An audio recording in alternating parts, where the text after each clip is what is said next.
Hello friends, अस्सलाम वालेकुम।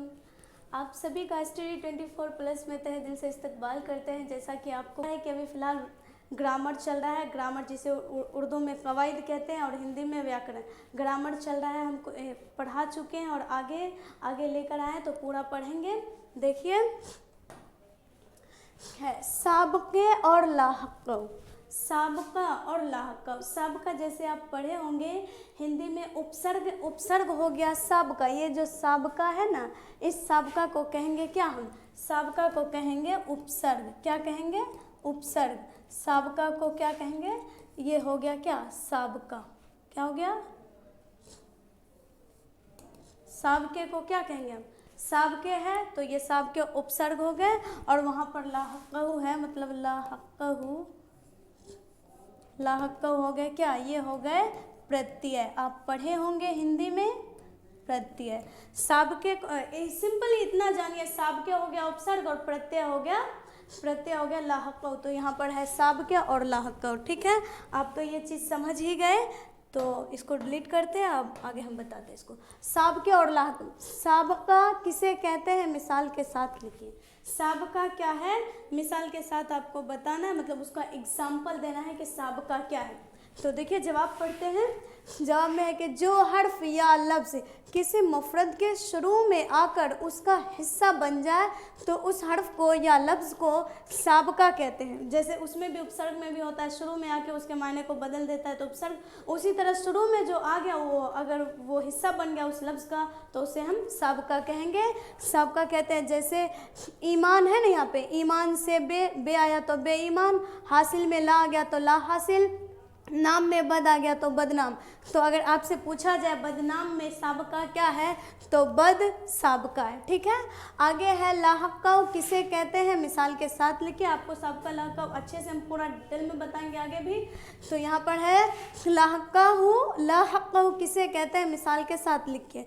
जो हर्फ या लफ्ज़ किसी कलमा के आखिर में आकर उसका हिस्सा बन जाए तो उस हर्फ को या लफ्ज़ को लाहक़हु कहते हैं। मतलब कोई कलमा है, ठीक है, कोई अल्फाज है, कोई मतलब वर्ड है, कोई वर्ड है, मतलब कोई शब्द है, अगर वो लास्ट में आके उसके मीनिंग का हिस्सा बन जाता है, मतलब उसका एक हिस्सा बन जाता है, एक पार्ट बन जाता है, तो उसी को हम लाहक़हु कहते हैं। देखिए कैसे, जैसे यहाँ पर है दरबान। दरबान में लाहक़हु क्या है? बान। और यहाँ पर है अक्लमंद। अक्लमंद में मंद क्या है? अक्लमंद में मंद हो गया लाहक़हु। और यहाँ पर है सखन गो। सखन गो में हो गया गो क्या? लाहक़हु। ठीक है, यहाँ पर है मंदरजा झैल। मंदरजा झैल बोले तो निम्नलिखित, जिसे हिंदी में कहते हैं। ठीक है, मंदरजा झैल साबके और लाहक़े से अल्फाज तरतीब दीजिए। मतलब ये जो है बा अन बे ना ला, ये सबसे ये जो है ये साबका है। ठीक है, साबका भी है, कुछ लाहक़हु भी है। ठीक है, साबका है और लाहक़हु, तो इससे हमको एक सेंटेंस, एक अल्फाज बनाना है, मतलब सेंटेंस नहीं, उसको वर्ड बोलेंगे, कुछ अल्फाज बनाना है। तो बा से बाखबर, अन से अनगिनत, बे से बेवफा, ना से नासमझ, ला से ला इल्मी या लाहक़हु भी हो सकता है, आ से आहट, शाह से शाहरा और सह से शहसवार वगैरह वगैरह इस तरह से बनता है। ठीक है, और यहाँ पर 2 नंबर में है मंद, गीड़, गार, स्थान। ये सब से आपको मतलब ये बनाना है। ये था साबका और ये है लाहक़हु। तो मंद से दौलतमंद, गीड़ से आलमगीर, कफ गीड़ भी हो सकता है, आलमगीर, और गार से खिदमतगार, स्थान से गुलिस्तान, गाह से दरगाह, घर से डाकघर, दर से हिम्मतवर, और वर्ड से है कोसगर, और यहाँ पर घर से कोजागर, और वार से है दार से है वफादार, और या से है या मेहनती, पानी, जन्नती, ये सब वगैरह। ठीक है, और यहाँ पर लाहक़हु गाह या स्थान जोड़कर 5 इसम ज़र्फ़ बनाइए। मतलब उसके लास्ट में या तो ला होगा या तो गा होगा। ठीक, ये या तो क्या है यहाँ पर, या तो लाहक़हु का या तो स्थान होगा या तो गा होगा। ठीक है, इनसे पाँच जो है हर्फ बनाने हैं, पाँच वर्ड बनाने हैं। तो गाह से 5 देखिए, ईदगाह, गाह आ गया लास्ट में, ईदगाह में गाह आ गया लास्ट में, तो लाहको तो बोल ही रहा है, तो लाहको हो गया ईदगाह। और यहाँ पे आराम गाह, शेर गाह, इम्तिहान गाह, दर्स गाह। और यहाँ स्ता है तो बोस्तान, कब्रिस्तान, दबस्ता, गुलिस्ता, सबस्तान। ठीक है, अब सिंपली इतना जानिए कि उपसर्ग को हम साबका कहेंगे और लाहकों को प्रत्यय। जिसने भी उपसर्ग और प्रत्यय पढ़े होंगे ना हिंदी में, उसे तो बहुत ईजी लगेगा, जो नहीं पढ़े तो आप ऐसा समझ लीजिए कि उपसर्ग हो गया साबका और लाहकों हो गया प्रत्यय। ठीक है, तो बढ़ते हैं आगे।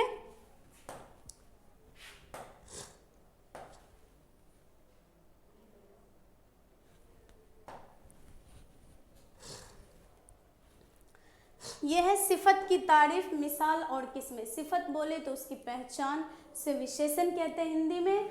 तो सिफत की तारीफ, मिसाल और किस्में बयान करना है। सिफत है कवायद के नज़रिया से, कवायद बोले तो तौर तरीका या ग्रामर व्याकरण जो भी कहिए, कवायद के नज़रिए से यानी तौर तरीके के एतबार से जो है सिफत ऐसे लफ्ज़ को कहते हैं। अब देखिए कैसे लफ्ज़ को कहते हैं, सिफत ऐसे लफ्ज़ को कहते हैं जो किसी खूबी या खराबी का मायने अपने अंदर रखता हो, या तो खूबी होगा या खराबी होगा, वो मायने अपने अंदर रखता हो, उसी को हम क्या कहेंगे, सिफत कहेंगे। ठीक है, उसी को हम सिफत कहेंगे। जैसे अच्छा, हरा, मोटा, छोटा, नेक, बद वगैरह, मतलब किसी खूबी या खराबी, खूबी भी हो सकता है, खराबी भी हो सकता है, वो सिफत अगर अपने अंदर मौजूद रहता है तो उसी को हम क्या कहेंगे, सिफत कहेंगे। ठीक है, देखिए सिफत की कुल 5 किस्में, तो उसके टाइप क्या है, सिफत के 5 टाइप है। कितने, 5। तो वो है 1 नंबर में सिफत ज़ाती, और 2 नंबर में सिफत निस्बती, 3 नंबर में सिफत अददी, और 4 नंबर में सिफत मिक़दारी, और 5 में सिफत ज़मीरी। आपको बताते एक तरफ से ज़मीरी, मिक़दारी और अददी ये सब क्या क्या है। तो जैसे यहाँ पर सिफत ज़ाती हो गया तो पर्सनली है ना, सिफत ज़ाती जैसे अच्छा, लाल, शर्मीला, ये सब ओपिनियन मतलब अपने आप में ऐसा होता है। ठीक है, खुद को ऐसा होता है, ज़ाती होता है। ठीक है, और यहाँ पर है सिफत निस्बत के मतलब है कांटेक्ट, जैसे कांटेक्ट रखने वाले को निस्बती कहते हैं। से पटनवी, बिहारवी, भोजपुरी, मतलब ये जो फला आदमी का भोजपुरी से कांटेक्ट है, उससे उसकी तरफ निस्बत है। निस्बत मतलब इशारा भी हो जाएगा और कांटेक्ट भी। ठीक है, और यहाँ पर सिफत अददी, जैसे 1, 2, 4, 5, जैसे गिनती हो ना, अदद के मतलब 1 होता है, अददी बहुत सारे मतलब गिनती को ही अदद कहते हैं। ठीक है, तो यहाँ पर सिफत मिक़दारी, जैसे जिसको मात्रा में, मान लीजिए हिंदी में जैसे मात्रा कहते हैं कि 1 किलो, 4 गज, 1 मन, ये सब क्या हो गया, सिफत मिक़दारी, कितने मिक़दार में, कितनी मात्रा में है वो। ठीक है, और यहाँ पर है 5 नंबर में सिफत ज़मीरी, जैसे वो, कौन, जो वगैरह। जैसे आपको बताए थे कि इसम के बदले में जो हर्फ आता है उसी को हम ज़मीर कहते हैं। ठीक है, बढ़ते हैं आगे। दर्ज झेल अल्फाज के अजदाद लिखे। अजदाद बोले तो जस्ट अपोजिट, क्या, जस्ट अपोजिट। अजदाद मतलब उल्टा हो गया, अजदाद के मतलब जिद मतलब उल्टा, और इंग्लिश में जस्ट अपोजिट। तो यहाँ पर है आसमान, ये अल्फाज है और ये अजदाद है, मतलब उसके उल्टा मीनिंग। ठीक है, तो आसमान का ज़मीन, जायज़ का नाजायज़, सबाब का अदाब, सोद का ज़या, आखिर का अव्वल, कामिल का नाकिस, बुरा का अच्छा, नेक का बद, खूबसूरत का बदसूरत, और उजाला का अंधेरा। मतलब ये जस्ट अपोजिट, आपको पढ़ने से भी लगता है कि जस्ट अपोजिट है। अजदाद मतलब उल्टा होता है। ठीक है, क्या होता है, उल्टा होता है। तो बढ़ते हैं आगे देखिए, दर्ज झेल अल्फाज के जिन्स बताइए। जिन्स आपको बता चुके हैं, जैसे कि मुज़क्कर, मुअन्नस, जिसको हम स्त्रीलिंग और पुल्लिंग कहते हैं, मेल और फीमेल पे हम आपको समझाया था पिछले वीडियो में, देख लेंगे अगर नहीं देखे हैं तो। और यहाँ पर देखिए जिन्स मतलब होता है स्त्रीलिंग या पुल्लिंग, मतलब तज़कीर या तानीस, मुज़क्कर या मुअन्नस। ठीक है, तो यहाँ पर ये अल्फाज है और जिन्स है। ठीक है, अल्फाज और जिन्स। तो फुर्सत मुअन्नस हो जाएगा, दस्त मुज़क्कर हो जाएगा, कदीम के मतलब होता है पुराना, तो ये मुअन्नस हो गया। इज़्ज़त भी मुअन्नस, पर्दा मुज़क्कर, जहाज़ मुअन्नस, रंग मुज़क्कर, और घड़ी जो है घड़ी मुअन्नस। ठीक है, बढ़ते हैं आगे क्या है देखते हैं।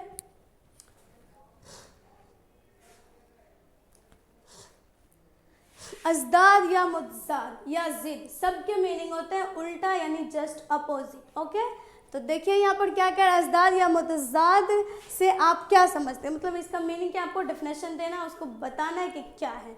तो ये है जवाब में, जब दो अल्फाज के मायने जब दो अल्फाज के माने एक दूसरे के बरअक्स, बरअक्स मतलब जस्ट अपोजिट, अक्स उल्टा, बरअक्स उल्टा हो तो उसको अजदाद या तजाद कहते हैं। जैसे दिन से रात, नेक से बद, आसमान से ज़मीन, अच्छा से बुरा, सुबह से शाम। पढ़ने से ही पता चलता है कि जस्ट अपोजिट है, अजदाद है, इसके उल्टे हैं, ठीक है। दिन से रात, सुबह शाम, ज़मीन से आसमान, ठीक है। यहाँ पर है कुछ है, जैसे कुछ अल्फाज है उसको आपको याद रखना है, उसका अपोजिट पूछ लिया जाता है एग्जाम में। तो यहाँ पर है अल्फाज और यह है ज़िद, ये अल्फाज ये ज़िद, ये अल्फाज ये ज़िद। तो हम आपको बताते हैं लाइनिंग वाइज करके, ये अल्फाज और ये ज़िद, ये अल्फाज और ये ज़िद, ठीक है। ये तीन डिवाइड कर रखे हैं तीन में। तो देखिए यहाँ पर है अर्ज़, अर्ज़ के मतलब अर्ज़ समा, अर्ज़ मतलब ज़मीन, समा मतलब आसमान, ठीक है। अर्ज़ ज़मीन, ईमान कुफ्र, नशे फ़राज और हयात से मौत, हयात से मौत, हकीकत से मिजाज, सुलह से आश्ती, इनकार से इकरार और किल्लत से कसरत, अक़लियत से अक्सरियत, शम्स से कमर। शम्स के माने होते हैं, शम्स के माने सूरज और कमर के मतलब चाँद, ठीक है। आगे देखिए यहाँ पर क्या है, लैल, लैल मीन्स निहार, लैल के मतलब रात हो गया। और ये जदीद, जदीद का कदीम आपको बता ही चुके हैं, जदीद नया, कदीम पुराना, ठीक।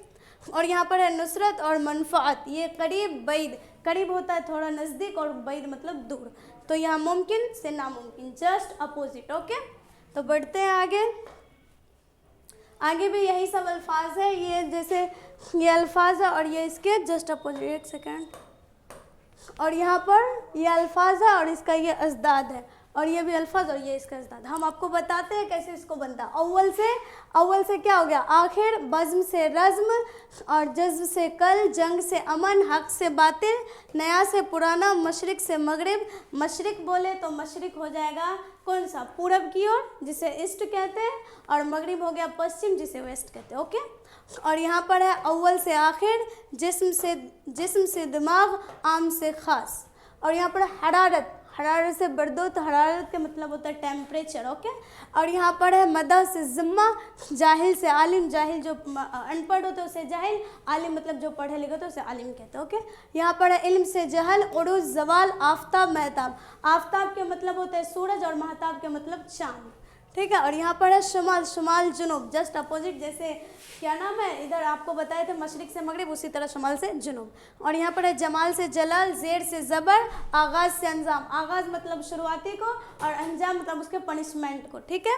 और यहाँ पर है सज़ा, सज़ा से जज़ा, खलवत से जलवत, हाकिम से महकूम, ग़ुलाम से आका, ग़ुलाम मतलब नौकर, आका मतलब आका जिसे हम पूजते हैं, ठीक। रोज़ से शब, रोज़ मतलब होता है दिन और शब मतलब होता है रात। और यहाँ पर है पीर से जवां, अपना से बेगाना, यौम से लैल, यौम के मतलब होते हैं दिन और लैल के मतलब रात। और यहाँ पर कौल से फैल, ठीक है। देखते हैं आगे भी है क्या, हाँ तो आगे भी है, बताते हैं आपको इसको कैसे याद रखना है बढ़िया से।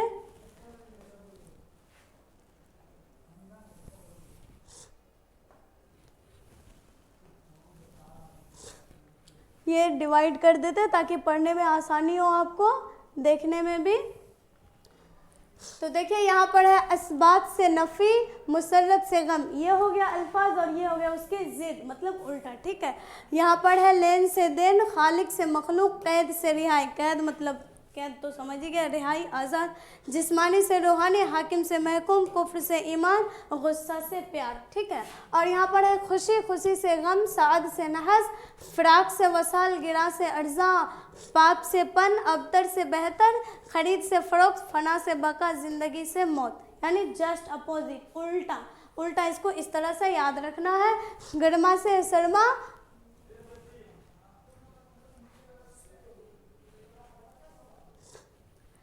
यहाँ पर है आका, आका से गुलाम हो गया, हार से जीत, मर्द से औरत, ये नहीं पढ़ाए थे क्या, एक सेकेंड,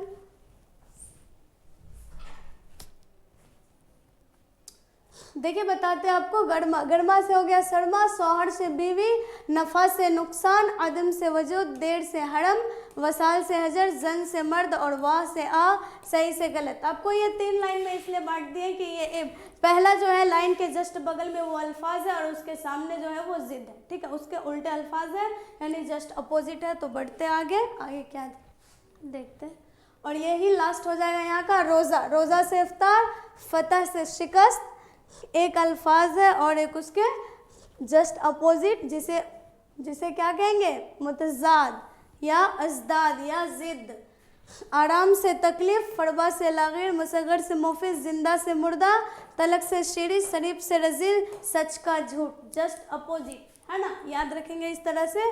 मकतूल से कातिल, मालिक से नौकर, शब से रोज़, खुश्क से तर, मका से जमा, पीछे से आगे, असल से नकल, मजबूत से कमज़ोर, वफा से जफा, आका से ग़ुलाम, हार से जीत, मर्द से औरत, आग से पानी, हयात से मौत, जहर से अमृत, सूखा से भीगा, बिहार से खजा, नेक से बद। आपको याद रहे, जब भी पूछेगा बिहार बोर्ड में 5 नंबर का, ठीक है, आपको दे देगा, बोलेगा निम्नलिखित जो है मंदरजा झैल में अज़दाद बनाना है, इसके मायने बताना है, ये सब 5 नंबर का। खत आएगा 5 नंबर का, तो हम आपको वो भी बता देंगे, ठीक है।